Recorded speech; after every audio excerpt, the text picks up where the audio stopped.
tu zong zong te in zawa in pathian ni chibai kabu ko veka cheu voi ni hen hun thatak lo mang turin du sakna khalan chewatin voi ni special atan te poniang chu rimoi ro pui ber cover ti hi kan enanga heta henin lom na do pakhat kanai ni chu ka lom na dewa chu he channel leldin pui jong te ti hi tuna kan mu dana chuan hei 4.77k subscriber mi subscriber sangli zasari somsari chuang alo nei tareng maya hi kalau react to khania hei ka reaction video khani ta ka react like khan alari lawania ka react hi 1 day ago anita ni 1 day ago khan ka react ka chuta chonin subscriber sang khat zathum som ko vel chaw alo lanaya ti chuan ka react ka shout out puka channel hi ti chuan subscriber an lo pung ta dor mai hi kalom pui khop mai lalin pui jong te ti hi lo la subscribe lo inom poi ni lo subscribe thawanga tun tu ma chuan hei rimoi ro pui berati a cover nei kan thlirin kan ngai thlawanga alo zai thiam phian ni turani hei la te poron cover vea engponi se ani hi comments ate pohan kalo ena inon comments te poka pa fel tak pain ngai thlom takani ti te kha inon soya kang bang ti pokhan lom thu kan soini ta selatin ka lom na berazo ka chu subscriber heti zat alo nei man hi kalom pui khop mai ti chonin lola subscribe lo inmani po in i video link kami description a khwan in hemi video link ke karo ta dona chu in lo click anga chuan in lo subscribe don ya in lo subscribe lo ni chono ti chon kan ngai thang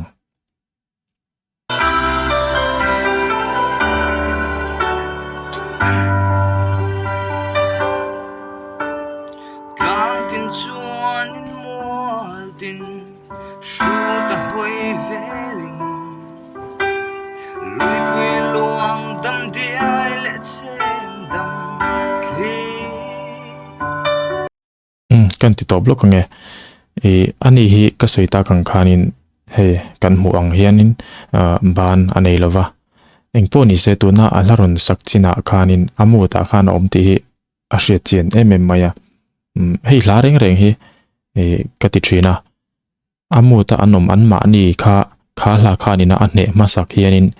ami puite angai thatu te hi miron hne thinin ka ria ala satu po mu tan chen man lo an chen mang lo hi chonin angai thatu te chu amu ta lo om ve hi har khop maya tin chumi baka chon a hla hi ani hi zai sang thei veu ni tura ka ngai chun chu tuna track kha maruati track kha ni tlatin ka ria mei chele mi pakki hi ain anglova mei chekia mi pa han zai turi chon zai san thei te po ngaya amaro chu a zai sang thei zo ki chu mi pa hi ni de utlang puya ma se I kan o range ai nang chi lo mei chele mi pa hi maruati track kharon mangtlat me zai sang ve thokat ti chu hriat veu mai engbo ni se ambul tang khat kan ngai thlanon le lokang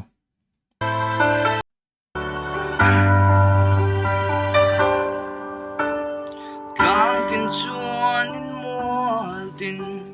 shuta hoi veling lui pui luang dam diai le chem dam kli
ni vem ka shelo ke amu ta min shoi khop maya azai khi chute nga recording pa ngai chok ani haulova woofer nge enge bluetooth speaker vel play nga khata khanin a phone khianin ain video mai ni ama ke ari po clear lova ari de chera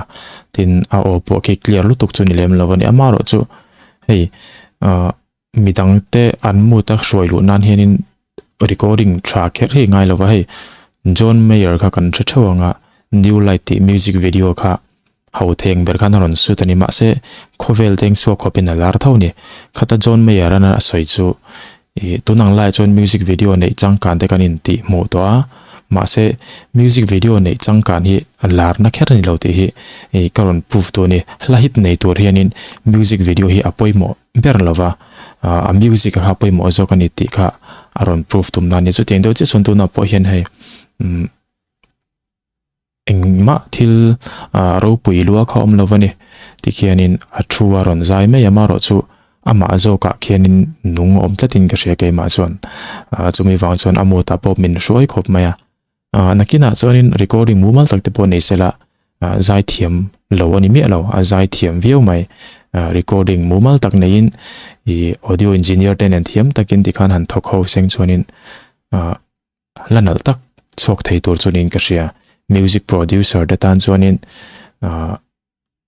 biak chi takanin ka hria a hit khopin ka ring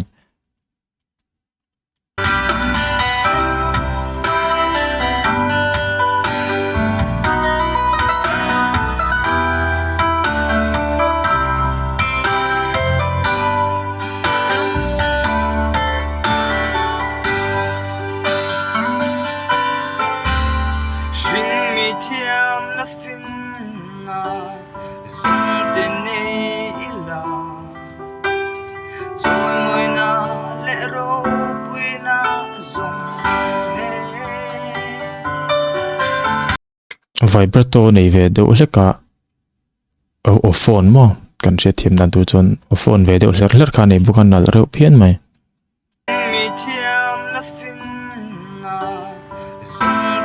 kati lai ve la po khan ron mang se wa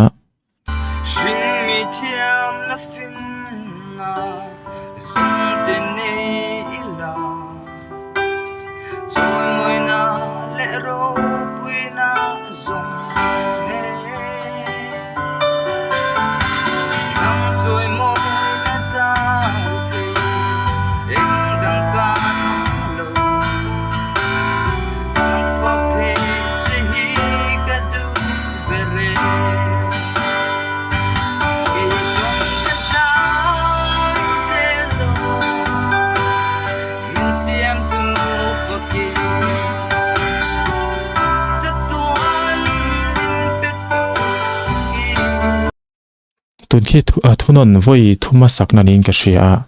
atir bera kha chuanin amu ta min roi tho na chungin I tlema zam do na kha nei nin ka hria ma se aron zai tel tela amu ta khen a cheng le zual tel tel ti khi hria ta a chorus to beron sa phei khi chu ro pui to takani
ole asa zauta a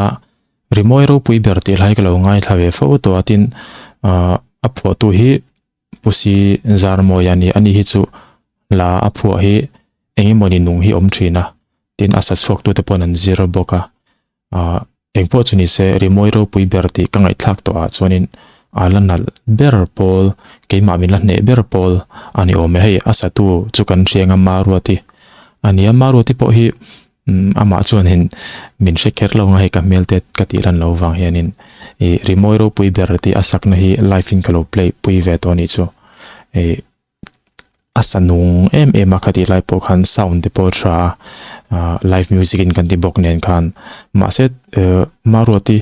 i heta avasanung talove katina ni lovin midangina uncover le ka ngai thak hianin asa tu te ron pha hi ti meang maruati te ang chi te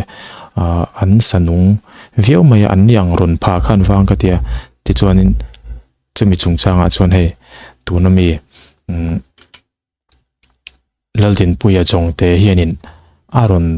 pha khop maya min ne khop mai ti teng o tongkam hi ka thiam lo em maya asa tu te ang thuakin min ne thaya tin ama khianin amuta cheng ti sheta ama khe thunon to beraron sa chho phei kha chu ro pui ta kan ringot mai engpo ni se rimoi ro pui berti ka ngai thak to chuan cover ka ngai thak to chuan anal kala ti ber to na mi he ti chuan laldin puya jongte ti hi lo subscribe le tawla ino la subscribe lo ni chuan alo mom nga tang khati jong khatum tum video chini sela pathian ni hun thatta kamang torin du sakna khala na cheu